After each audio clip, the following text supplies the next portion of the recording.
Watch this. I heard that. Come here, you power. I think you should try going a little bit closer and take better aim. Our double feature continues with martial arts action at its best. A group of students have mastered the art of Kung Fu and put their awesome power to evil use. The 5 Deadly Venoms. Next, here on Channel 5. So one day Zhao shows up and is all like, and this one girl's like, and then everyone else is like, so then this pirate dude named Squint's all like, I'll catch the shark. but the mayor's like, Boy, do I have a surprise for you.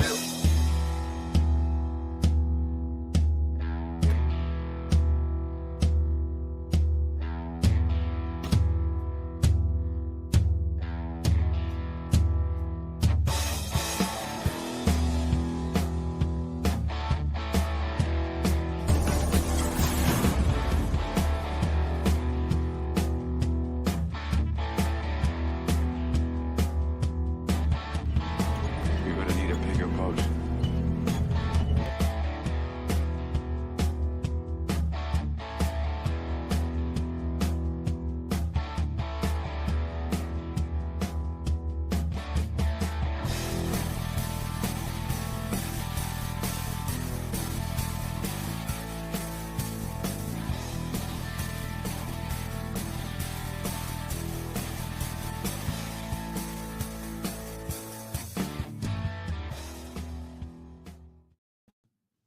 Greetings and salutations, everyone. Hope you're doing well. Talk Hard Tuesday is here tonight. Kung Fu Hustle. That's right. A film I have not seen.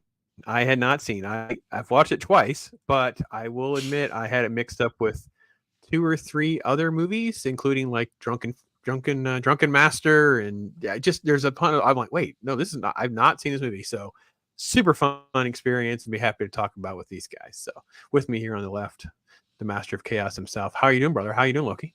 Doing the axe gang dance. I'm doing good. I'm here. I'm ready. Let's talk Kung Fu Hustle. Awesome movie. Got to see it in the theater. Let's rock. Awesome. Yeah, I got a little West Side Story axe dance going on there. I like that. Yeah, that's good. SQUEEKA, this is a top shelf for you. So talk a little bit about that. How on earth is this top 3 for you? Oh my goodness. I love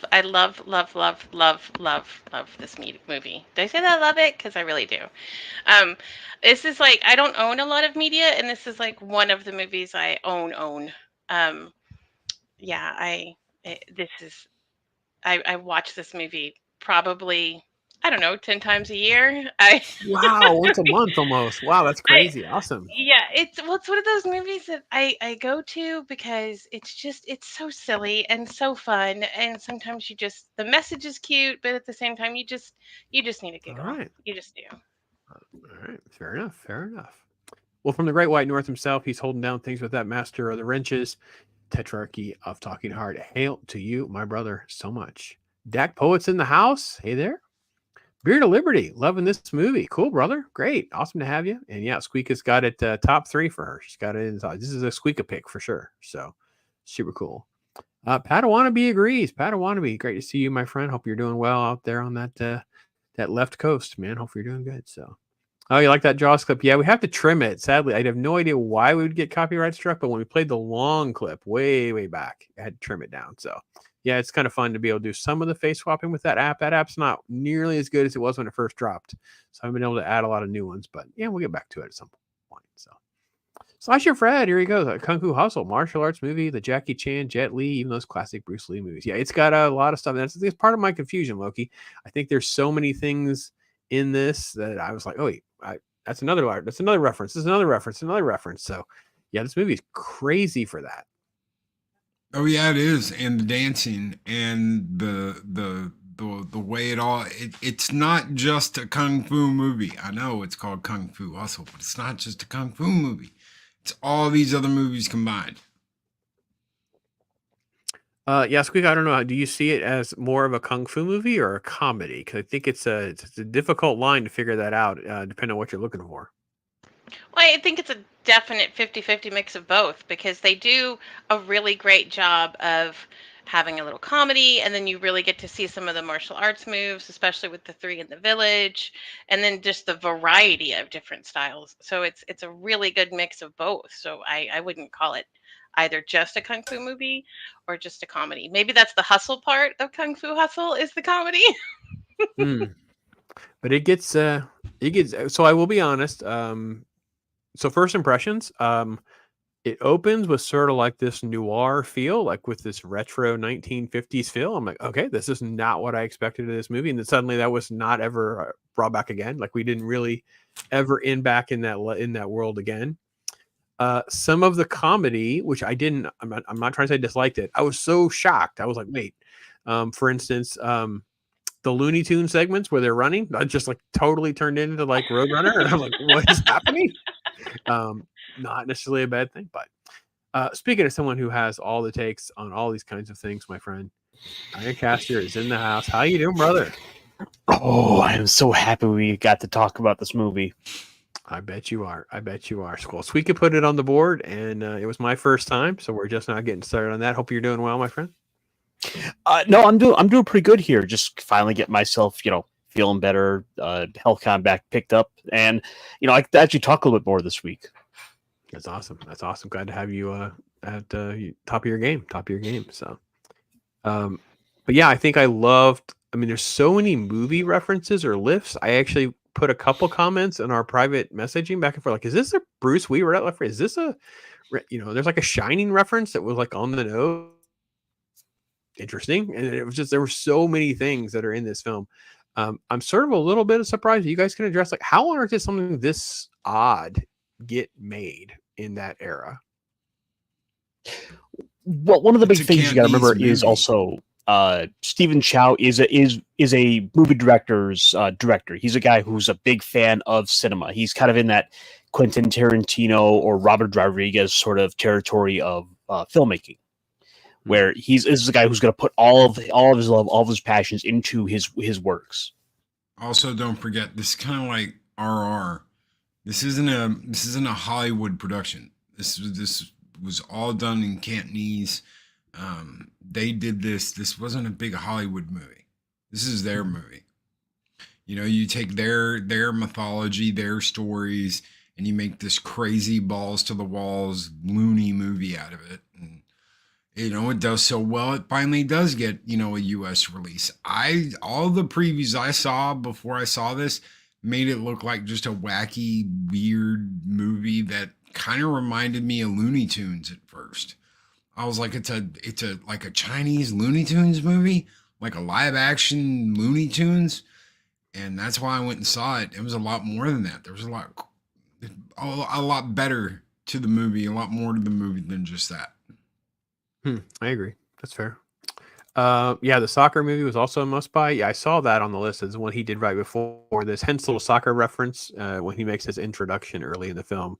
So I picked up on that one. So I double checked that. Lord Thoth is here. Great to see you. Great to see you, man. So SQUEEKA, when was the first time you saw this? When did this become like, holy cow, I'm seeing something special kind of thing for you? Oh heavens, I don't remember the exact year. I was at a LAN party and I was with all my nerdy friends, and somebody just said, hey, let's watch Kung Fu Hustle, and we did, and I've loved it ever since.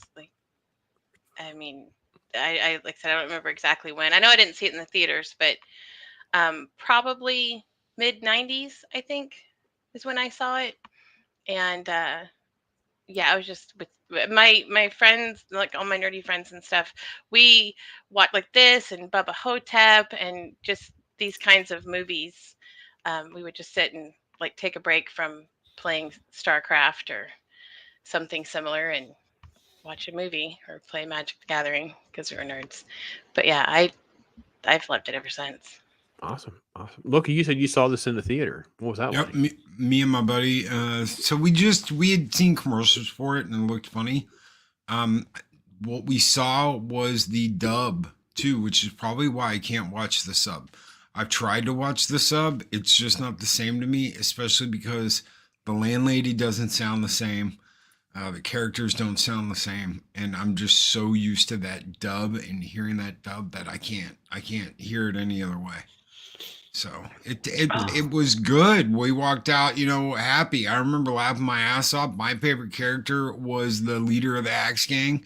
From the moment he's like, "It's okay, girl, you can go. Nothing will happen to you." And then she's, "Oh, thank you," and she turns around. And he's like, "Gun." Double barrel, boom, and just blow. I laughed my ass off, and I didn't stop. And he's just like, "Yeah, baby, dun dun dun dun dun dun dun dun dun dun dun dun dun dun dun." So, I mean, it was brilliant. It was outlandish. It was outlandish. Yeah. It was you didn't see shit like this in the States. Everything was serious. Yeah, you had comedies, but you knew what that was. This was like, we're gonna take all this and we're gonna times it by 10, but we're gonna act like everything's normal. I love the leader guy. Like, no matter what happened, he always played it cool. Like, always. Oh yeah, I love him. Everything he does, especially when he's in the car and he's slapping that dude, and he's like, "You're in my way." Or catches fire. Yeah. Oh. Yeah, I couldn't believe the fire. Oh my gosh. Yeah. But before we get there, so we just again say, "Hey, Mike, great to you." Remember that landlady character? Man, she was steals my heart, man. She was stealing my heart. I was so in love with the landlady. She made me so happy, made me smile and laugh so much. So she's always got that cigarette in her mouth. Yeah. When she does that move where she's just like, and the cigarette's like she's powering up, like the tobacco powers her lion roar or whatever. Oh my God. Or when she flicks it, like throws it down in anger, but then immediately lights another one. Like, yeah. So Fred brings up the Crouching Tiger, Hidden Dragon movie, which I did see in theaters, and obviously, so Ironcaster, is this sort of like this boom of the wuxia type films during that time? This is why this is sort of kind of got made. He's riding that wave of Hero and Crouching Tiger, Hidden Dragon, and that kind of thing. I mean, yeah, the thing was, this did kind of come about from that sort of little era of all those films, because like but Tarantino took a chance at helping get Hero brought over. That kind of opened the door for more guys like Stephen Chow was able to come in, get this out. Of course, you had guys like Jackie Chan has always been around, and it was all just kind of in the aether. You also had films like The Matrix that are out there pushing the martial arts and also with the rise of anime. Like there's just a lot in the water that kind of helped bring in a lot of these Asian films to the wider U.S. market. Yeah, it's fair. It did really, really well. I actually, like I said, I had it mixed up, but it had really strong numbers. I mean, 5X is great. $20 million to $100 million is incredible. With a nice return. So, hey to Stephen Ransom out there. So great to see you, brother. Nos is here. Hopefully stirring up trouble. Nos, absolutely adore this movie. This one and the Shaolin Soccer. Perfect blend of comedy and action. Indeed. So awesome. Lots of love for everyone. And yes, that lion's roar, man. Oh, so much fun. So much fun. One of the things I was kind of in rewatching it here, kind of stopping to appreciate is just within the tenant, the apartment complex, just all the little caricatures of people. Like there's just the kind of the bumbling loser who's just always like got his boxers hanging down. So no matter what's going on, you can just see his butt crack always hanging out. I thought that was his invite. Yes. Well, and the characters in the little tenants and stuff. Like it's not just a one-off. You kind of get to know them a little. From the because we have that great teeth setup in the early. Yeah, Bucktooth. Yeah, Bucktooth was in there. Yeah, that was freaking great. Would you call her Butterface Ironcaster? Is that what you called him? Yeah. Where his face I just called him Butterface. When he gets punched. Yeah, it's freaking great. So yeah, there was a lot of great character in the Pig Sty Village. Like I thought that was really, really well done and interesting to have that as sort of like the playground for this adventure story to kind of unpack. I like the fact that he has this like dopey friend that he's like along for the ride. I I don't even know what to pair these two because it was just such an odd coupling for most of the film. That kind of kept me on my heels because, like I said, I didn't know what to expect. Nos brings up this was a great gag, an absolutely brilliant airplane-esque sight gag. Like, give me the old man, and the old man's ripped like Arnold. It's like, give me the short guy. How you get back there? And he stands up, and the guy's like 12 feet. You know, they play it up like he's 7 feet tall. And okay, give me that little kid. The little kid's ripped like Sylvester Stallone. There's anything I don't like. I don't like a cheetah. You sit down. That was great. Great gags. So, the windows was a good gag. Yeah, I don't know that I remember seeing that in recent movies either. That's such a great cliche from the old era. That was really good. Well done. Yeah. It does such a great job of kind of painting this window of time of just this super corrupt Shanghai where gangs are roaming the streets and they rule the town, they rule everything, and just like you've got these kind of wandering kung fu masters that are kind of out there. Like it's sort of this great little pocket of time where you just almost see like a tabletop RPG sort of being set. All right, taking it back to TPG to gaming. Yeah, getting it back to gaming. That's good. I really love this. I thought this was great. And they kind of like broke all the cliches for me because they give us, like you said, SQUEEKA, they give us a little bit of an introduction early in the movie. They kind of like exist in the village, you know, Donut and the guy carrying all the sacks on his back, and it was really good. And then they kind of just go crazy, and they don't look like the martial art experts. They don't look like superstars. It's done really well.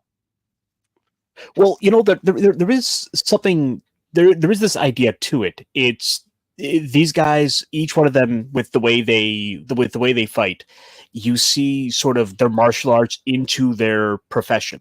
So in effect, you have these guys who like everything they do is kung fu. Like the way the cook, you know, rolls out his dough. He's the staff guy. That's part of like the way he fights. The guy the tailor, those he always keeps those rings on hand nearby. So no matter what, he's always thinking about that. The metal curtain rings almost, yeah. And then of course the guy that was carrying the sacks is like super strong, so of course he has these super leg strength, kicking powers, and that kind of thing. Exactly. So it plays off itself exceedingly well. I really liked all that. Did they ever do like action figures or anything like that for these characters? Because this seems just like a fun little film that almost could have carried on. Not that I know of. Yeah. If they did, it was way later. That's so much fun. Yeah, they got me good on this. I really enjoyed that. So, yeah. So when we have our opening, it was really, like I said, it was just fun to have sort of like this West Side Story dance sequence, which I thought was just totally caught me off guard. Like I have no idea what's happening.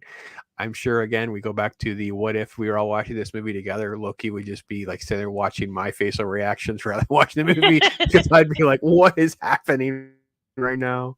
But yeah, I rewound it and watched it again. I was like, wait, I guess see this sequence again. It's crazy. Well, I even like the opening sequence with the butterfly because it's so different than the rest of the movie. Like you're watching the opening sequence and there's this desert and these cliffs and this butterfly out of nowhere, and you're like, what? And you don't get to that and figure out why until towards the end of the movie. So it's even that is to me was amazing because you're like, excuse me, why do we have this random butterfly? Mm-hmm. It's bookends. Mm-hmm. Well, they called back and they delivered. It's like this is again pet peeves, right? Writing pet peeves. Like, don't give me stuff that doesn't matter, and then don't call back to it. Now, every now and again, it gets lost in editing, but they did a great job. They called back. This is a really, really tight little film. I mean, it's not complicated. It just is what it is, but they don't really leave me any loose ends. They pretty much did a pretty good job of cleaning everything up. I feel like I'm still watching like the first film in a trilogy or something, though. I feel like there's another adventure that just never manifested, but I'm not totally opposed to that either. So, you know, a thought I was just kind of having as you guys were talking, as I'm thinking back to other movies we've looked at, like Shin Kamen Rider, and while I thoroughly enjoy that movie, that one had a problem of being too loose. Like it really needed to be tightened up. And the third act with that movie just kind of drags on a little bit, even though it's a big kung fu like action sequence. Whereas this doesn't have that problem. This is so tight. This is so well thought out. Like there's really not a whole lot of wasted time with this whatsoever. No, and then they drop in these action sequences from other characters. So, early in the movie, I get a whole bunch of strange characters, like Ironcaster points out. Butterface. I don't even know. I don't even know if the character has a name than that. Of course, I'm falling in love with Landlady. Oh, I love. He's just the Beast. That lady was. Oh, that was Beast. Okay, I'm sorry, I got that mixed up then. Okay, so Beast. That was a shot of Beast later in the film. Then okay. Landlady is freaking amazing. Like I think when we did on Bach, it was the crazy villain character in the movie that just really made me so happy and I laughed so much. This was all about her, man. She stole this film. I just, it's not what everybody wants to hear. And I'm sure that's not what poor Stephen Chow wants to hear, but the best thing you did was casting. This guy on the left, his little pal that pretends to be the axe person to get in the village, and then he I don't even know what his character's name is. He just become like you were saying, SQUEEKA. They just get to them and you're cheering for him and you're almost like a sweet little stuffed animal or something. I don't know how I felt. I felt almost I don't know, don't let anything happen to my little guy. Well, and in the middle of the movie, he's the one that kind of gives us a nod to something else happening, because he's sitting on the side of the road and he looks up at the stoplight canister, whatever that is that the guy lived in, and sees all the palm prints, and it goes back to that. So he kind of, I feel like, has a role too of tying in some of the pieces rather than it being such a hard jump back and forth. Oh, that's true. I didn't really pick that up the first time I watched it either. So, and then I was like, obviously I knew it was coming, so I was a little more alert to it in the second time I watched it. But you're right, it was definitely there. So, reluctant savior, yeah, all his energy is put in holding himself back. Another common martial art is Rush Hour. Yeah, Rush Hour is definitely a lot more commercial, but Jackie Chan was just exploded at some point. All his style. This definitely, even though it was wacky, I don't think Loki had sort of like that type of slapstick. It was just a completely different type of slapstick. Yeah, it was. It's its own thing. It literally, it's like you've got different aspects of comedy in it and different aspects of movies in it, but he did it his way. And I could be wrong because I tried to find this and I couldn't, but I was pretty sure that the director talked about using their own stories from the past to inspire a lot of the things they did in this movie. Because for anybody who doesn't know, China, Japan, Korea, a lot of those places, they have some outlandish, crazy, not that we don't, but historical stuff, like a sword that could cut water in half, and all kinds of out there stuff. There's all kinds of demons, and a lot of their historical stories are their own thing and shouldn't be messed with. They took a lot of that and incorporated that into this. So like the landlady and her husband, two village elders that end up being, kung fu masters after they find out these three guys are in their village hiding and protect the village. And then they come out themselves and protect the village because it's like Seven Samurai. Well, and don't they call them the fated lovers? They're like Helen of Yes. Troy, like they call them the fated lovers for that reason. But as someone, just like you said, Loki, as someone who watches, I also love watching Chinese dramas, just because I like the costumes and the outlandish kung fu and the storylines. This is kind of a callback to those, because in Chinese dramas, the kung fu is over the top, like flying through the air, but it's still stylized. Like none of the kung fu here is super Looney Tune-ish. Only the running, or you know what I mean, like some of the moves maybe like where he's got his face kind of contorted, or the the landlord guy is kind of floating through the air. But for the most part, that's how they do kung fu in a lot of their movies. So it's a good callback to that. But they also revered kung fu masters. Like that was, you had your townspeople, and maybe the townspeople that didn't do so well, like kind of like your gangs or your yakuza, and then you had the kung fu families and the kung fu lords.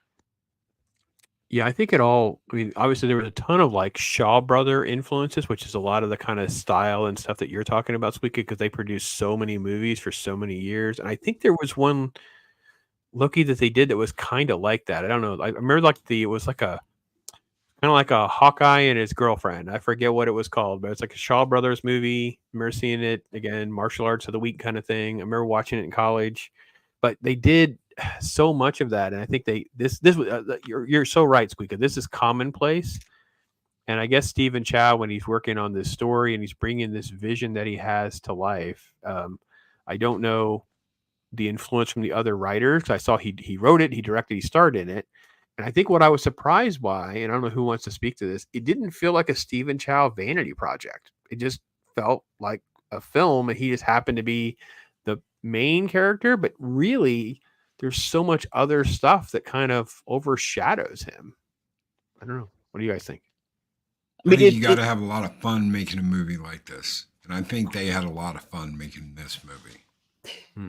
That and it seems like they were really cooking with gas when they came up with a couple of the characters. Like, oh, we get like, you know, they're sitting down writing the characters out, and they're like, oh, we got this perfect idea for this landlady. She's gonna like have the curlers in the hair. She have the big old cigarettes. She's gonna take the big deep puff off. She's gonna and suck that entire thing down. And just screams at everyone like, get back out there to your apartments. Otherwise, you're getting cut off of water for the week.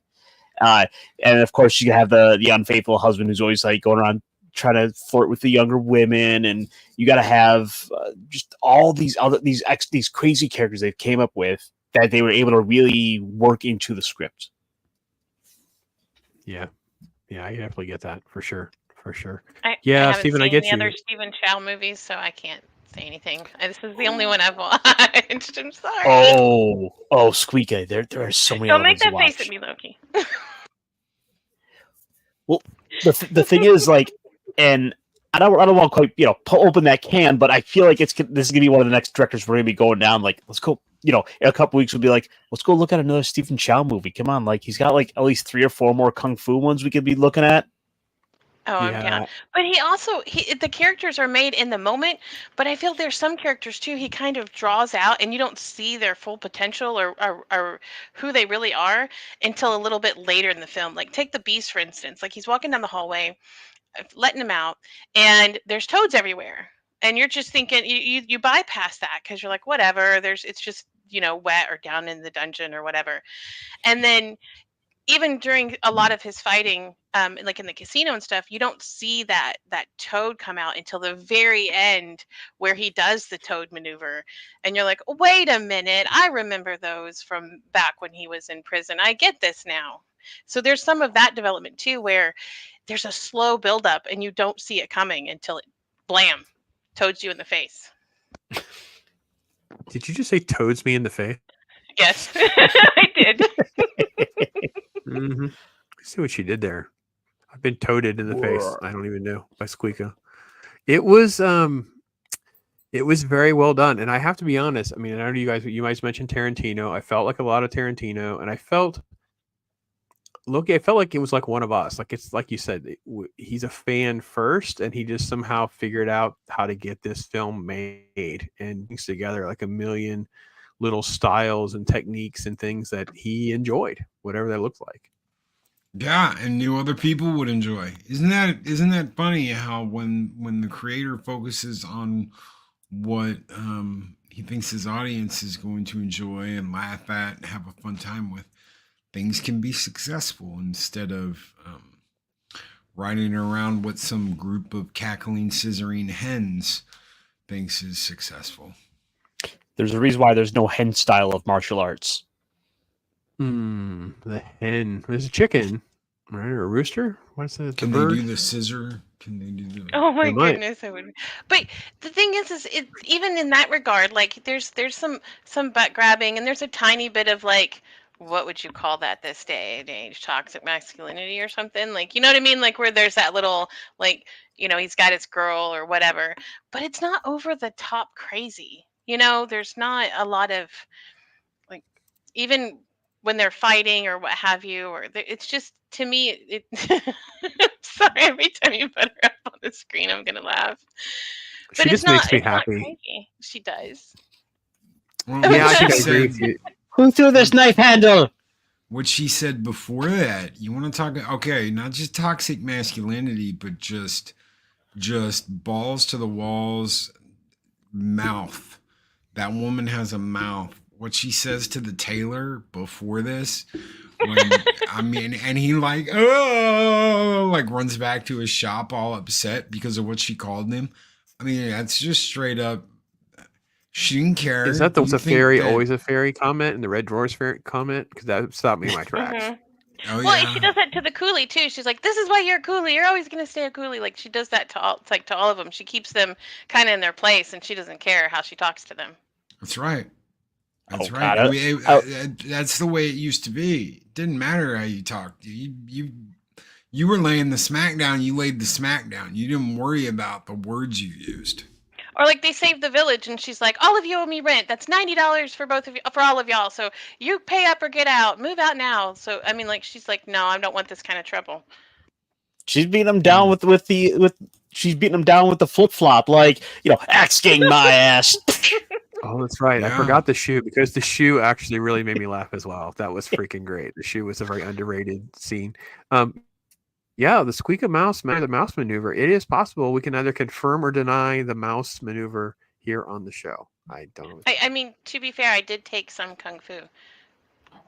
It was Good to see the mantis wild style. one. If you need to know what Kung kind. Fu. Everybody's kung fu fighting. Zach's is here. Great to see you, Jacob. Great to see Zach's. Great to see a lot of folks coming in and out. So awesome to have you. Yeah, I didn't see a lot of scissoring hen emojis. Y'all members are falling down on all the scissoring hen references. I don't know what's happening out there. So y'all got to get on your game. Yeah. I think that also, it doesn't happen much. As Squeaky, everybody's talked about it a little bit. It is very refreshing to watch a film where we have interesting and different characters. I'm so bored watching some of these modern shows where I don't know which ones are which. If again, one of my jokes, I'll just say it. I don't care. I'm going to make half of you mad because half of you like this show. I'm sorry. If the subtitles aren't on in the first 3 or 4 episodes, tell me who the characters in Andor are. I dare you. I dare you. You can look them up, watch the show clean, no subtitles, and then you're supposed to cry when they all die.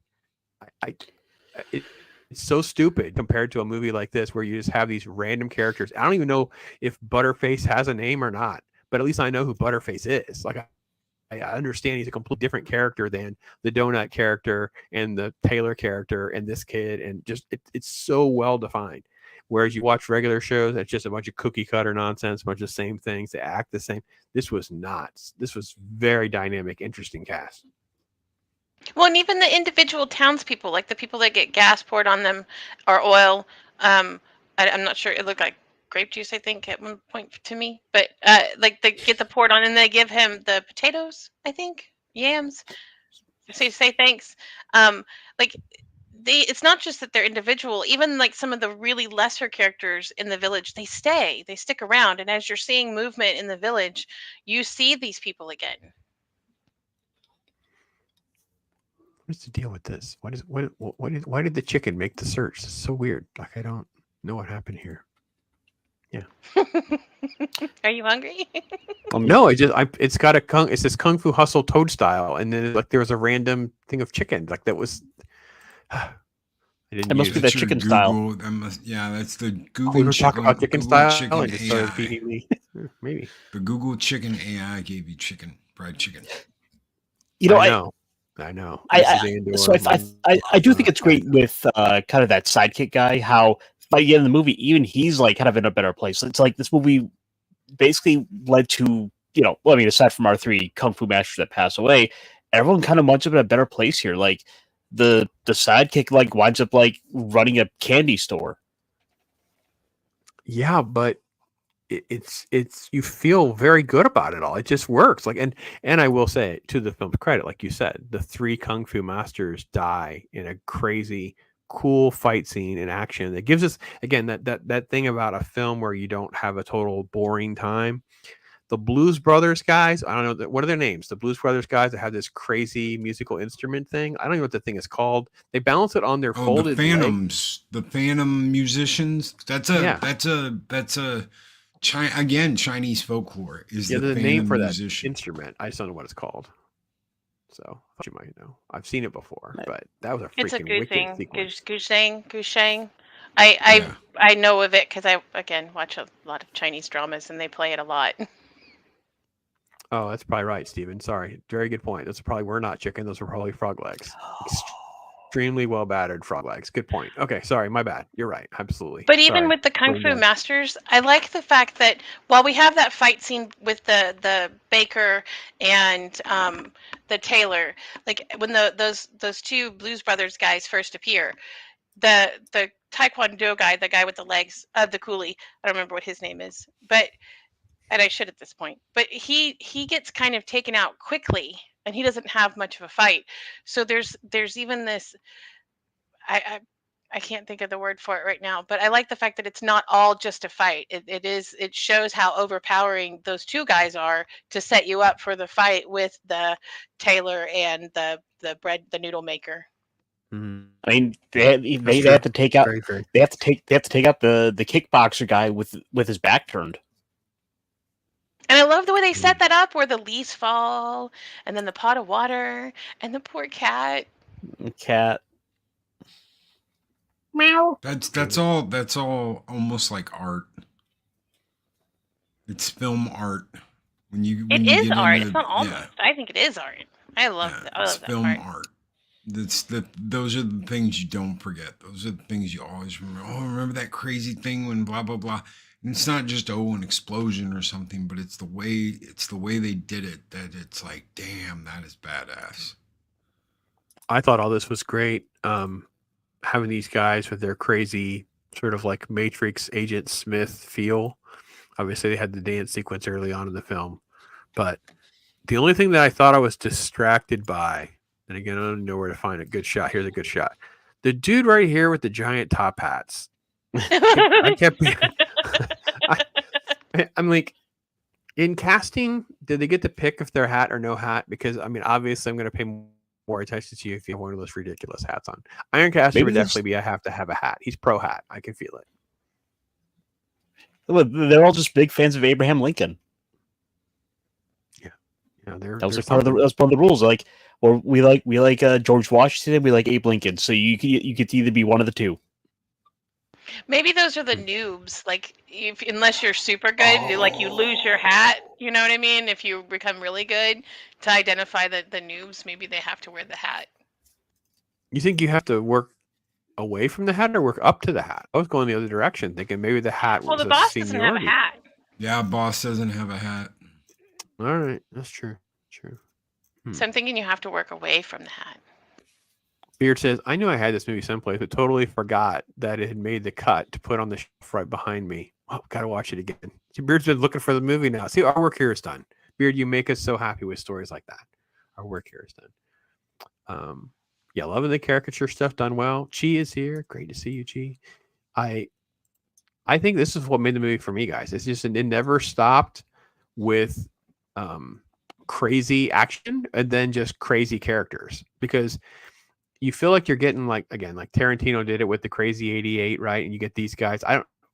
There's the Axe Gang, right? That's who these guys are, right?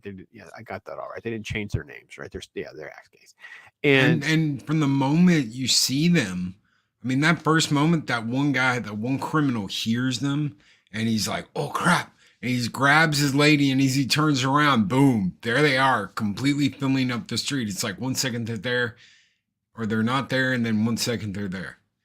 And they completely fill up the street. They're packed wall to wall. That first introduction is brilliant. Well, even the cops shut their doors. Yeah, even the cops shut their doors and locked them, and were like, "Mm-mm, nope." And I got to be honest, I was weirded out. Like, what is happening? It's like film noir, and then it goes into like a dance sequence, and there's still no Stephen Chow. I'm like, what is happening? And yeah, but it was a fun ride, really fun ride. And then they always know how to make an entrance. Like every time you see them, it's always like they took a page out of West Side Story, or oh no, we're getting our butts kicked. Better bust out the little road flare and like call for reinforcements. Well, even that's like bedazzling because you got the axe. So you got the fireworks. It's like pew, boom, and it's like boom, boom, boom, boom, boom, and it's an axe to let them all know, hey, boss needs help. Yeah, and it was played for gags too. Like it was just done really well because they go right into one of my it was so it's. I gotta give for Loki credit because Loki turned me on to Ong Bak, and Ong Bak changed everything because I started to look at Asian films and character films and realize how much better they are during that sort of like late 80s through like 20 of having movies that even if there's subpar issues with a movie, this is not a complicated film, you get immersed because of characters. Like I was like, this lady made me laugh so much. Like, she has crazy eyes. She's obviously bucktooth. And then she has this lipstick smear on her face because the fireworks go off. And I'm like, man, I am very envious of the screen. Like, this is really fun. This is a fun film. It really is. Let's see. We take that down. Well, and she's one of the ones that's not afraid to walk up and stand and like she confronts the landlady even. Go ahead. Yeah. So I'm saying she's one of the ones that's not afraid to confront the landlady. She walks up to her and she's like, "These people saved the village," and yeah, a couple times she stands up to him and she's the one that says, "I'll pay their rent" or whatever too. She was hardcore. She's a boss lady for sure. What if Brothers let Stephen Chow make a Looney Tunes movie? That'd be freaking great, man. Especially in a martial arts movie. Like, do a Tasmanian Devil movie. Do something like that with someone like Kung Fu Bugs. We could call it Coyote versus Acme. Yeah, anything like that would be freaking great. Yes. Could Elmer Fudd lead the Axe Gang? Yeah. Well, there's so many shorts like with Tweety Bird. Tweety Bird does martial arts, where Tweety Bird puts on the headband. And he does I've been practicing my kung fu. I'm a master of the martial arts. Goodness gracious me. He never stops to surprise me. Zach, Ong Bak is sort of like in the legend category on the old Talk Hard library list. It's our biggest one, but it's also just like, I didn't understand what was happening. I almost feel like we should do another Talk Hard because I feel like there's just no way to not watch. Is that a movie? Oh my gosh! Oh, you haven't seen it. You love these kind of movies. That movie. All right, yeah, it's on the list. I'm feeling Loki face palms. Don't worry, Squeaky. You only got 99. You only got I'm envious. I'm envious because I wish I could go back and watch it for the first time. You've only got about 90 Talk Hard movies to catch up on. Well, that one was so special. That one was special. Leia Rose is here. Good to see her. Awesome. Squeeka, you get to watch Shark Side of the Moon. No. Don't do it. Fake it. I'll send you the cheat sheet. And you can just watch our coverage of it. It's enough. It's good. We'll watch Loki and I like totally railing on Ironcaster, putting him in the corner. And it was completely that movie. Yeah, it's so bad. Just tell Ironcaster when they got to the point where they were using chainmail as spacesuits, I kind of just switched off. I need to do some shorts to capture how bad that experience was. And just call it done. So, let's see. I was trying to think of what else I should bring up. I have to be honest. I think the weakest element for me is probably the last half of the movie with the Beast. I love them fighting, but I didn't really care about the Beast because I didn't quite understand what his vulnerability was. He kind of took out the landlady and the landlord, and then he has a little fight with Stephen Chow. He's resurrecting, but he's all right. He's a big baddie. He was bigger baddie, and I'm like, okay, that's fine. But there's so many cooler characters. Well, the thing is, he's ultimately kind of leaning more into a lot of that Chinese mysticism with the idea of the chi flow, and like as they said in the movie, basically your main character of Sing, Stephen Chow's character has all this bad karma, all this negativity, like that's really blocking him up. He's like he has the potential to be the greatest fighter, to be the one. It's just that he had to basically get beaten down so hard that it sort of cleansed the system. Well, I think too we've got several kind of, like actor tropes in the movie, and the Beast is not the bad guy, nor is he the good guy. He is the guy that's there for competition's sake. Like he is the one that he's not fighting necessarily for the Axe Gang because he believes what they believe. He just wants a good fight. Like he just wants to see somebody that's better than him. And he says that, like, I'm not going to fight you guys because you're not worth my time. Can't tell. He's also a sadomasochist. He likes to inflict pain on other people, and he likes pain being inflicted on him. He enjoys it. It's all of this is like, I enjoy this more. I enjoy inflicting pain, and I enjoy receiving pain more than anybody else. And that's also what eventually leads to him getting his ass handed to him. His little He's frog really leg. fun though. He gets toaded in Really the face. I've been toaded in the face at least once in this stream. Okay, so we have to talk about this because I was like, what the heck? So the whole knife sequence that we played, and then it just runs into a snake and the guy I mean, that was so incredibly laugh out loud fun for me. And then the cobras. Now, I will admit the fact that it doesn't kill him and that it's just his lips are swollen. It's fine, but again, this is one of those absurdities that you can add in your description of this movie that most people wouldn't believe that could work, and that's what I think the beauty of it is. I love when he uses the knives as side mirrors to see the lady coming behind him. That was a great shot. That was a great shot during the Looney Tunes run. That was definitely freaking amazing. It's just this idea of like, what can we do to take advantage of the fact that we've now stuck him like a porcupine with all these knives, and they're now having this big road chase. I know. Yeah. Well, you've got to have side mirrors. And the movie's not that gory. For all of the things that happen, the gunfire, the fighting, it's really not gory at all. Even when Homeboy gets his leg cut off at the beginning of the movie, it's not like blood spews everywhere and it's like a giant fountain of blood or anything. His leg just kind of off the screen and he falls over and yeah, that was very true. They didn't do Tarantino that way. They almost did like the Crazy 8 sequences, the Matrix versus Neo versus Agent Smith type fight scenes without the blood, without any of that. So for sure. And Looney Tunes violence. Looney Tunes violence.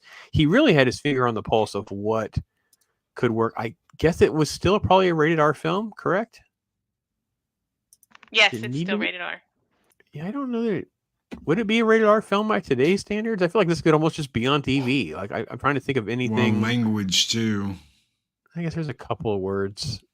I don't watch. Mine was subtitled. I didn't have the dubbed, so I don't have that experience quite exactly the same. But dude, you gotta watch. I don't know that I want to ruin it because I got this lady's voice in my head now. When I see her, I'm like worried that won't be crazy enough. Oh no, because she's like, what are you doing here, you moron?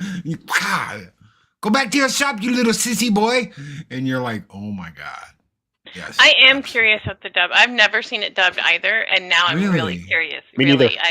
I've only, but I'm a subtitle person. I watch everything in subtitles. Normally I do, but I can't because I've seen it so many times dubbed. I can't go back. It's like it as soon as you hear her voice, because it is honestly, it's the leader of the Axe Gang. It's the landlady. Other people, not so much, but the landlady, the leader of the Axe Gang, the Beast, the Toad, it's the main people that you hear that you're like, wow, this is excellent. This is great. It's perfect. They dubbed it perfect. There's rarely ever a perfect dub, and they dubbed this So good. It's good to know. It's good. Yeah, I'm gonna go Ironcaster. back and watch the dub one. Talking about Sings being unable to train due to having a blocked chi flow, and is a popular trope in the wuxia novel. Stephen Chow did a well job of expressing that. 100% agree with that assessment. That's a good way to put it. That makes perfect sense, given kind of the little bit of an insight I've gotten into more of the wuxia type of tropes in this. It seems pretty obvious to think that that's where it would have gone. Yeah, it's a big deal in Chinese dramas too. You have someone that's like, oh, they've been sealed, or this is this or that, and then they go through trials and tribulations, and then they get unsealed, and their kung fu gets better. Yeah, it wasn't as well done as some of the other movies, even some of the Shaw movies, where the block chi thing, and because you didn't quite totally get. You just kept talking about these allusions to he could have been born a martial arts genius, and then it's sort of like block chi, and I don't know. It was kind of a weaker of the elements, but I will say I had no problem with it working out the way it did. It worked. It was definitely not as bad or distracting that ruins the experience in any way, shape, or form. This movie is extremely solid without any of those shortcomings. Let's see. You guys are talking about food too. I can't handle it. I haven't eaten dinner yet, so you guys can't stop talking about food out there. You guys are killing me. I haven't either, but I don't get hungry, so it's all you. Oh, it's nice. Look at this great shot. I don't even know what to say. This is this would be the marketing. This would be like the marketing material. I couldn't be a producer because I'd be like, put this shot out. Dude's got knives stuck in him. He's covered in snakes. Just let people try to figure that out. That's it right there. That and the picture of the lunch lady. That it's his friend that does these things to him, but he's still friends with him. Like he doesn't get angry at his friend. Every now and then he'll be like, he'll get a little frustrated, but he doesn't. He stays friends with him. It's like, no, stop trying to help. No, he tells him to keep throwing another knife. Like, this is what made it good for me. It's like he throws a knife. Maybe you need to get a little bit closer. And so he reaches back and just jabs it right into his shoulder. I couldn't stop laughing. I was like, what is happening? Then he sees her coming for him, and he picks up the cage of snakes and then dumps the snakes on him. I'm like, this is. I was laughing out loud. I've watched this scene probably like 4 times because I couldn't believe how fun it was. When I tried to tell people why they need to check this movie out, this is the scene that I wound up having to pull up because it is just it is the peak of the movie. It is one of the better moments where it's just easy to get across. Like, oh, this is just kind of martial arts with Looney Tunes humor in it. It's like, okay, that's super easy to grasp. And that was the scene that I downloaded for sure. That was the scene I put in the credits when we started. I edited it down. So yeah, I wow, what a crazy zany movie. Yeah, I'm not a huge. I don't know that I have a huge resume of Stephen Chow movies, so this is a slippery slope for me because I'm not sure I'm going to be able to. I'm not sure we can fit them in right away because we have such a jam-packed schedule, kind of already booked the rest of the year. But I can definitely see Ironcaster getting past me at least 1 or 2 more for sure in the next year or so. Oh, I'm in. Yeah, for sure. Well, the thing is, and I didn't realize it until I was looking up some of Stephen Chow's other movies this week. One of the movies that I have recommended on our backlog of movies is another Stephen Chow movie. So there's kind of this like almost it's meant to be, which is a sort of a take on the Journey to the West story. This is the Journey to the West movie? Yes. Yeah, I know it's on our list. Yeah. And we were supposed to try to get to that last year. We didn't. I don't think I could find it or something happened. That's why I kept pushing it off. Yeah. It was fun. But it's fun. If you've seen these other films, is his other films as zany as this one?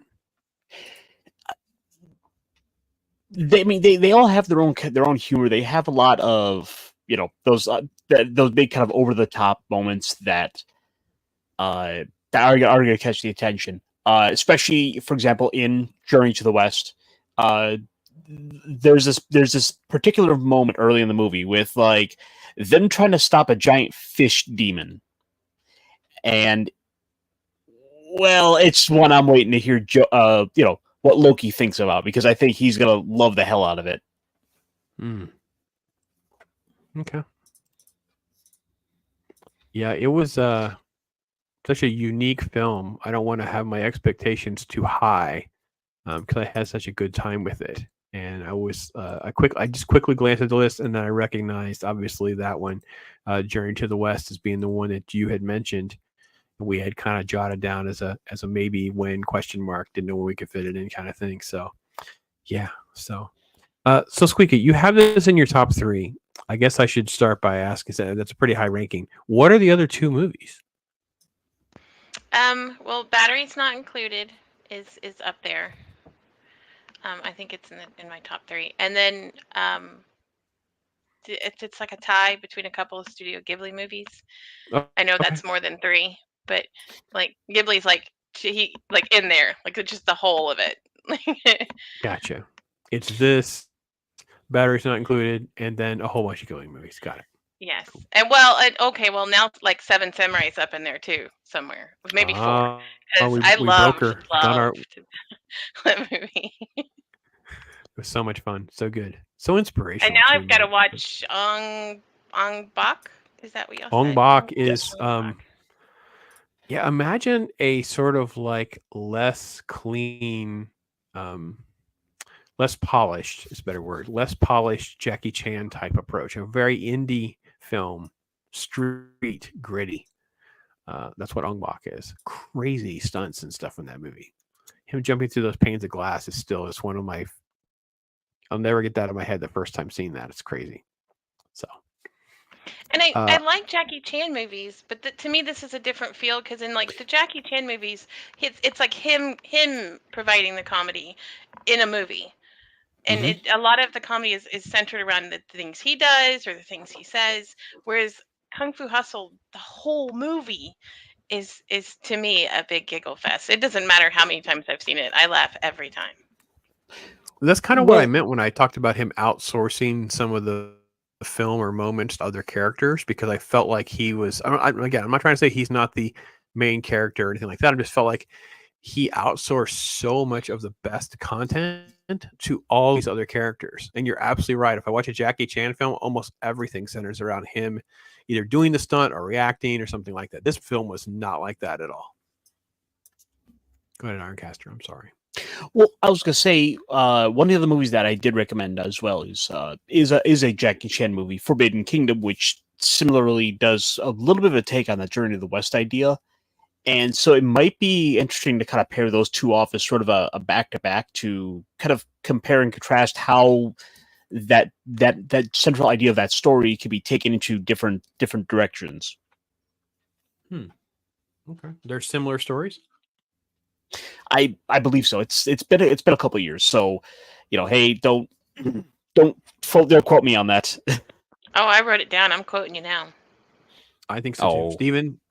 Stephen Chow's Journey to the West and Jackie Chan's Forbidden Kingdom. We got it. Singh gets so much built negative karma that when his karma experience points max out, his potential unlocks and becomes what he's destined to become. Yeah, it was really crazy how little I was expecting that in the final act. I have to be honest. I was so naive to how maxed out he would be. It was kind of like Neo. I mean, Neo from the Matrix had become like cool, strong, learning, whatever, to basically godlike. So it was interesting, different. What did you think when you saw Buddha in the clouds? Okay, a little on the nose for me, but you know what? I was having a good time with it. I was fine either way. Yeah, it was good. It's okay. I didn't laugh as much as I did with the axe fireworks. That was probably one of the really cheap gags I got on me was because I wasn't expecting that. I was just expecting a flare, and it turned into the axe, and then I just thought, wow, like it's freaking great. So there were little things like that I don't know why this movie tickled me. I'm sure when I watch it again, I'll pick up other things and feel like a different reaction. Like you said, Squeeka, just like, yeah. So. Well, what about when Singh pulls out the little firecracker and he throws it over the fence? And he's trying to bluff the entire time, only to actually hit the axe gang. Yeah. So again, I think I mentioned it briefly, like them going through him talking talking smack to the village of people and trying to pick out a freak show or a person he can beat, and then every single time it's like the old man is ripped, the young kid is ripped, the guy that's sitting in a chair turns out to be like 7.5 feet tall. It was so perfectly executed and works so well. I can see how that doesn't really strike me as the kind of thing that gets old. And maybe that's the thing about this movie. I feel like it has sort of like Airplane, Blazing Saddles type stamina. Not actually, it's as funny, but my point is just like it doesn't feel like those jokes get old. I don't know what it is. Sometimes when comedy is done right, I feel like I'm going to laugh again at those same gags, Ironcaster, when it happens again. Oh, Blazing Saddles, is this funny? Blazing Saddles is stupendous. It is Oh, so okay. I'll inappropriate write that and down, brilliant. One of the best comedies ever made. Oh my See, gosh. he did it again. Yeah. I wish I'm we could kidding, see your Luke, I'm face. kidding. Maybe we could get your daughter to film It's- some of your reactions for me. You could send them to me privately just because I'd love to see your reaction when these gags are happening, because he was able to okay, here, you know who Richard Pryor is? Oh, yes. Well, it's coming out in movie theaters again, I believe. I think Yes, that's on Apple. Tomorrow's the last. Yeah. Wait, tomorrow. Richard Pryor wrote the script. That tells you how rough it gets. Okay? Imagine Richard Pryor in the set, and they wouldn't let him do it because he's strung out on coke. But let's just let you. Yeah, this is a movie I'm shocked has not. I don't want to say be canceled, but it's still like widely revered and not alienated, and it is incredibly inappropriate. Like it's insane. Yeah, that's incredible. If you sit in the theater, envious. I can't make so it. Much so that the jokes, the memes about it, how long until Blazing Saddles is canceled? Oh my God, these people's head would explode if they ever saw Blazing Saddles. It's become a meme. Do you think they would show it in its entirety in a movie theater? Or do you think they'd cut it? Yes. No, I don't think it got cut. I think it's pretty cut. No. Okay. I'm afraid to go watch it because if I do have like outlandish responses to it, you can't do that in a movie theater. I may not. I may just. No, you might see other people have outlandish responses. I think this is a film that's not got any sort of like constraints on it. You're allowed to laugh at the inappropriate. I wish I don't even know. Loki, Ironcaster, help me out here. Why does Blazing Saddles get a pass? I don't have an answer. I mean, Richard Pryor's name is what I usually tell people, and it lets people decompress. You know what I mean? People that would be awkward. Yeah. Mel Brooks got away with a lot of stuff that other people couldn't get away with. So, I mean, I was just telling a lady because she was like asking, and she's a black lady. I would not have expected her to even want to see Blazing Saddles in the theater. She was so thrilled to go, and it was because we're talking about Mel Brooks and Richard Pryor. It's like what they pulled off with this script is freaking insane. And I'll be honest, to our credit, I think Ironcaster, you and I were the only ones that Loki didn't make that stream. We didn't get any copyrights. We didn't have any flags until the end of that movie with the music. Stupid freaking Dom DeLuise scene. That was the scene that got flagged. The music, not the scene itself, but all the N-words and all the inappropriateness and all the boobs. Nope, that never got flagged. It was the stupid music at the end of that movie. Yeah. So Mel Brooks made fun of homeless people.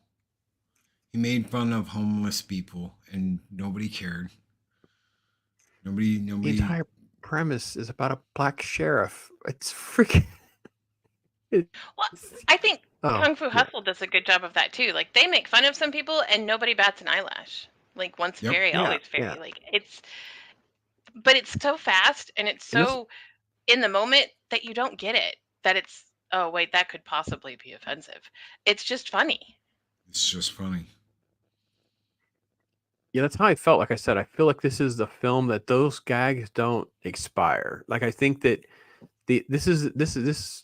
I really am going to kind of earmark this one because I have to give you guys credit for getting me onto this one because it may end up in this sort of like that top 20 rewatchable category.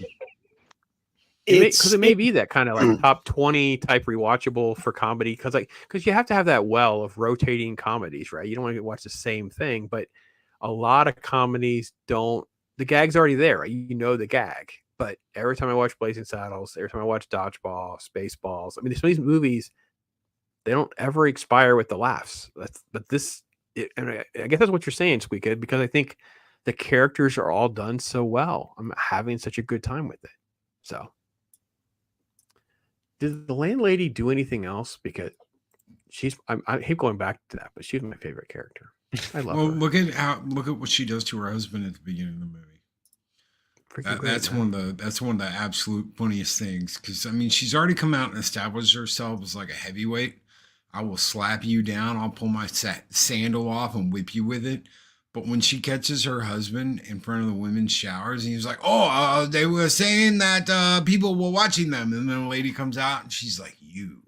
He's like, "What? Don't point at me. It wasn't me. I didn't do it." And she just give him that look like, "Boy, I'm going to whip you." And then you see him go through the window, and she's like beating the whole yell out of him. And he bounces off stuff to land, and then she throws a flower pot on top of him. So it's freaking. Well, I mean, let's preface this too, because we skipped the gag. The thing is also lipstick on the face, right? Still got that lipstick on. Well, I love the flower pot gag, because then we come in and fight. He's still there with the flower pot on his head, and he kind of scoops the dirt in, and he's like, "I'm going to avoid this." Yep. Like, even that, like, it's a running gag, but it's still funny no matter how long he keeps it going. I love the flower pot scene. I love the whole movie. Who am I kidding? I have to be honest, the lipstick scene really got me too. It's a cheap gag that worked really well on me, and I think it was just perfectly executed, and I did not see it coming. This is the other thing too, is it kept me off balance enough. Like I messaged you guys again. I watched it the second time today, and I'm like, guys, what's with the cha-cha scene? Because it was so out of place, it caught me off guard, and I'm like, wait. So then my brain's like down the rabbit hole with all the references. I know Bruce Lee's like known for being like really into the cha-cha back in the day. I don't know the whole story, I just know of it. I'm like, is that a reference? You guys are like, yep, it appears to be a reference. And I'm like, okay. Because just like there were so many of like Bruce Lee. I mean, even the landlady does like the Bruce Lee thing with the finger, and like the way she squinches her hands is kind of from that Bruce Lee era of some of those films too. I don't know which movie in particular. I get them mixed up. I think it's Fist of Fury, but I could be wrong. Anyway. Yeah. But speaking of the landlady, she even evolves herself. Like, we get to see her motherly side at the end of the movie, like where she kind of takes care of him, and they bring him in, and the way they talk about him when he's fighting, and how proud they are of him. Like, we get to see their like paternal side as well. So it's not that they're just these baddies. It's like, oh, cute. They are a little old couple hanging out in their chairs, rehabilitating while he does all the fighting. I thought it was sweet. I actually was shocked that they were going to let them be like sweet, but it's like they found their kid. They found their long lost son, the magical genius martial arts kids that they would have always wanted to have. And it was like, oh, that's super cool story arc. That's good. So, all right, I'll let everybody else go. I don't want to give you guys a score or a ranking for a film like this, because Squeeka's got it at the top 3, so I don't know how to touch that kind of list. But Ironcaster, how do you grade a film like this? I guess the ultimate question is, how quickly is this a movie you're going to want to rewatch? And for myself, I almost wanted to go and restart it like the minute I'd finished it. It's a movie that you just want to go watch again, because you want to go revisit all those great little moments of this. And there's enough of those throughout the movie consistently that it doesn't really make any part of it a real drag or a slog to get through. This is a movie that I think that if I'm going to have to go ahead and give a rating to, this is easy a 4.5 stars. That's solid. That's very solid. This is one I look forward to rewatching again. I can't argue, because I have to be honest. I watched it a second time. I watched it twice in like 4 days or something. Like, guys, it could easily become like, this is a Loki's laughing because he knows how I am. I'm such a terrible critic. I come from that snobby rule too. I hate everything, but it's like, it has a rewatchability should be our own freaking list. The top, 200 most rewatchable movies, because gosh, this is so much fun. So, all right. Loki, you grade this film? Timeless. Don't mess with it. Don't rewrite it. Don't edit it. Don't remove anything. Don't mess with it. Don't remake it. Don't reboot it. Don't turn it into a series. Don't mess with this in any way, shape, or form. It's perfect as it is. Just keep re-releasing this on Blu-ray and 4K, and give us updates. And it was in the theater. I know you guys can do a 4K of this movie, so give us a 4K. Don't mess with it. Don't touch it up. Don't change the visual effects. Don't do anything. It's perfect the way it is. Leave it alone. That's my rating. Timeless. Leave it alone. Let it be what it is, and keep being what it is, and keep getting passed on from friend to friend, or from father to son, or from mother to daughter, or whatever, however you want to pass the movie on. Make sure more people see it, because it's great. You can watch it as many times as you want. Yeah, my inclination at least is super solid. I'm in like a 3.5 on this out of 5. I'm super strong. Rewatchability though pushes it closer to that 4 out of 5.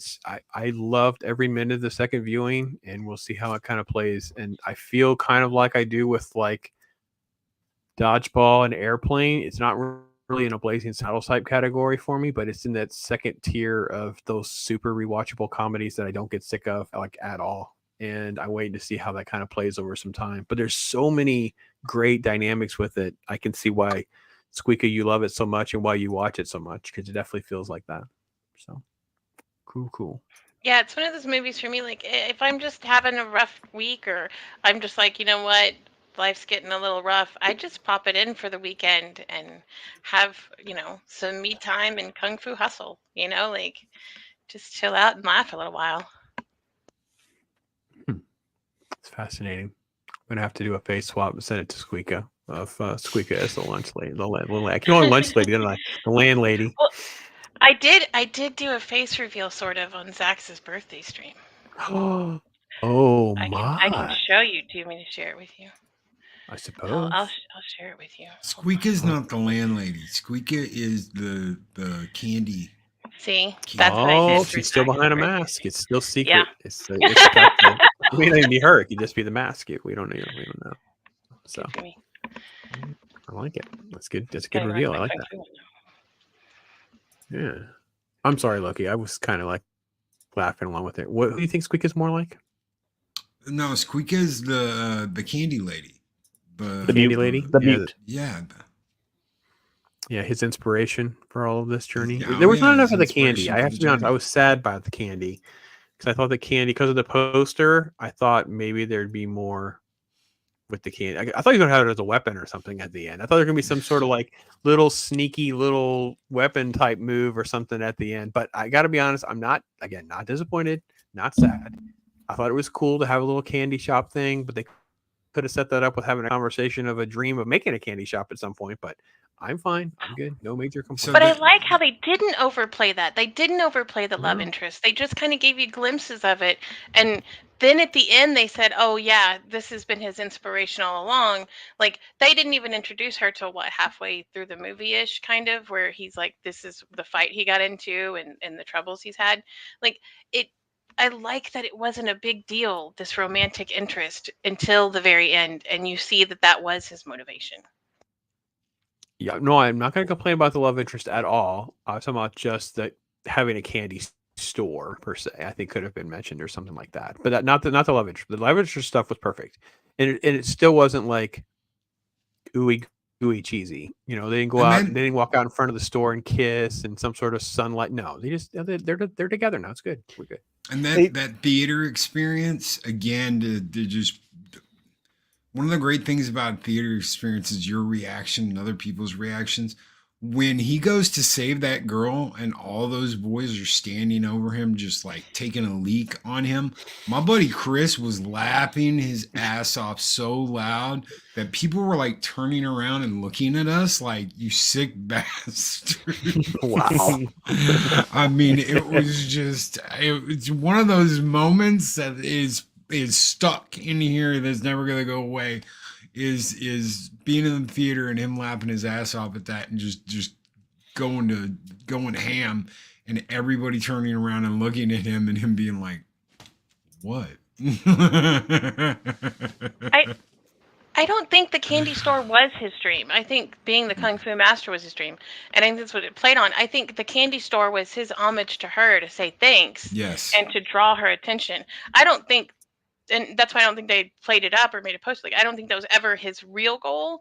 It just, because that's how he got to where he is now, that's his way of saying thanks. Like, hey, how better way for her to see him and to see his gratitude than this big huge lollipop and this big huge candy store, where he can make other kids happy, but also just kind of say, hey, thanks for helping me stay who I am. And his buddy gets an honest job too. His buddy gets an honest job working in the candy store. And I will say the final shot is the only thing I can think of in a movie that's ever actually legitimately done something where it actually looks like a snot-nosed kid. So kudos to Stephen Chow with the actual snot. I mean, literally, if you've never had children and you don't know what they look like when they are snot-nosed kids, it is quite literally that kid. Like, I was so blown away at that last shot. Like, holy crap, it literally is the snot-nosed kid. Like, I couldn't believe how good it was. So that's the only small part I hate about this movie, because snot is my bane. And yes, you don't like snot. Okay. Yeah. But that's a snot-nosed kid cliche. I mean, you clearly get the cliche. I deal with it every day. Like, I think that's my life now. But at the same time, I'm like, bleh. $5 super sticker, Scott. Thank you so much. Been a long time member and supporter, and appreciate that, man. Oh, it's awesome. It's awesome. Thank you so much. So 4K Steelbook box set. One of all those books the old guy had to offer. Yeah, that'd be kind of cool, wouldn't it? Yeah, we'll see. There was talks of a sequel or something during the pandemic era, but I don't think it's gone anywhere as far as I quickly searched. I have mixed feelings about him touching it. Like Loki said, I just don't know that you want to mess with something 20 years later. Just like, I don't know. If it was him, it's his thing. It's his baby, right? He's going to own every aspect of a film like this. So I guess we'll see if it manifests or not. So I hope not. Leave it alone. Yeah. All right. From a little bit I was reading about it, it's basically just sort of a modern sequel. They just kind of take the idea and they do something else with it. Well, they have another book. Obviously, the Snot Kid, like Chi was saying, like they kind of go, oh, there's another book, another move, or whatever. So super easy to do that in a way. I think the movie is edgy, like SQUEEKA and Loki, and you guys were saying that. I don't know if they could do some of those gags, but I got to be honest, that's what I want. I want those gags back. I want them to do that type of humor. I don't care about the cancel culture and all the foot. No, I think it can be even more successful because of that. So it'd be great. Yeah. So, all right. That's good stuff. Good stuff. So, SQUEEKA, how's your week going? You doing okay? Got anything else coming up? Busy as usual with school and stuff. I mean, I'll be here next Tuesday. That's right. We love having you. Heaven willing, Buddha palm willing, Toad willing. But I mean, that's really all I got. Sorry. Well, it's enough. We keep you busy and hopping with all the homework movies in between the movies that we're actually going to talk about. So it's kind of fun. So it's good. I know. I have a list now of non-talk hard movies I have to watch just to be like. So I can try to understand the references, because I feel bad because I don't get like the references and a lot. Like, I just love movies to love movies. Like, I just watch them. I'm not watching them to, oh, well, this guy's in this, or how did he do this? Like, I'm not really here for the comparison aspect of it in that regard. I have a good time. I get into movies. I don't understand. Like, and I still need to, on my to-do list at the top is, oh God, I forgot the name of the movie. The one with the chick. Pump up the volume. Pump up the volume. Yes, the Eat Me Beat Me lady. Yes, I've got to watch that so I know who the Eat Me Beat Me lady is. It's on the top of my list. Oh, it's great. She'll be in on the Talk Hard reference. So, all right. So that's good. That's good. We'll put Ong Bak in there. That'd be pretty top shelf, and Blazing Saddles, which if you can get a chance to go tomorrow to see that in the theater, I would definitely highly recommend that. So. Yeah, look at this. They're trying to get you subscribers. I'm gonna make her a passive. Never know. She can recipes. I keep joking that I'm gonna stream if I get to 100, but I'm like, even then, I don't know. But like, I don't know. I do it with you. So, IRONCASTER, one of the busier guys, man. What's going on with you? Well, the thing is, I would maybe be going to see the movie tomorrow, but instead I'm going to be on with Brandon the Anime Guy for finally getting to our stream where we're going to sit down and talk about One Piece, because this has been something that we've been trying to put together for a month now, but I kept like losing power, getting sick. It was like everything was being thrown at me like it was kitchen knives trying to stop me from being able to talk One Piece. All right. Kitchen knives it is. Yeah, we'll see. But, Loki, another great show today. Go ahead. We're gonna say just like Monday nights on my channel, Mech Pit Chat, where we are kind of keeping a bit of a more positive, upbeat, look at the world of pop culture and kind of what we're talking about, what we're feeling good with. I'm gonna be in the process of doing some upgrades, change things up. I'm probably gonna be jumping off of StreamYards and probably just trying to do things more with OBS and Discord, and we'll make it work. It's awesome, my friend. Hope it works out well. Can't wait for the next show. It's always fun to listen to. It's great. Awesome. Get over there and make sure you get this guy monetized. So, Loki, my friend, another great show today. Good stuff coming up. Thank you. Tell everybody a little bit about it. Good stuff. Yeah, we've got tomorrow. We've got YouTube Talk. I'm going to be rotating people in and out of Taco Tuesday. Just guests. I'm not going to replace Mike. There's nobody that could replace Mike. There's nobody that could fill those shoes. So I'm going to, every once in a while, if you want to come on, just send me a DM or message me, or let me know what's up. If you've got a Tuesday morning off, and I'll make it work. We'll fit you in. We've got let's see, we've got Comic Book Roundtable coming up tomorrow. I know the campaign has been going good. I think we're right at 3,300. That is, a lifesaver for us. That has been absolutely wonderful. Thank you, everybody that has contributed and pushed that and forwarded it and reposted it and let others know about it. Thank you very much. We are definitely in your debt and showing our gratitude. Thank you. I'm not used to that. Yeah. I'm not used to having to ask for help. So it is very much appreciated. Well, everybody thank you get for connected. asking for help and letting us help you. We appreciate it. Indeed. Too. Thank you. Indeed. All right. Well, I get to plug tomorrow. I'll be doing my Pops Angels once a month. We do that. We talk about something old school. And this week we'll be doing Some Like It Hot. So hopefully the Angels will be with me. Magic Mags, Arwen Avalon. I haven't seen that. Oh, you haven't seen Some Like It Hot? Holy cow. SQUEEKA, that is a movie. Oh my gosh, that movie. Marilyn Monroe. Ooh. Marilyn Monroe, Jack Lemmon, and Tony Curtis witness a murder. They're basically in drag the whole movie, trying to not get caught by the mobsters. And it's nuts. And again, think about how long ago this is. This is like a minute ago, 1959, I believe. So it's a long time. Yeah. So that's tomorrow night, Pops Angels. So good stuff. But, Something Like It Hot. Yeah. So we're a little ahead of schedule. What else should we talk about, Ironcaster? You always have shenanigans in your pocket, something you want to talk about. Well, let's see. I mentioned a little on topics. You were asking Loki, but he was away from it. You about this journey to the West and the Forbidden Kingdom conversation? Oh yeah. So one of the movies I was talking about, it's one of the other Stephen Chow movies is Journey to the West.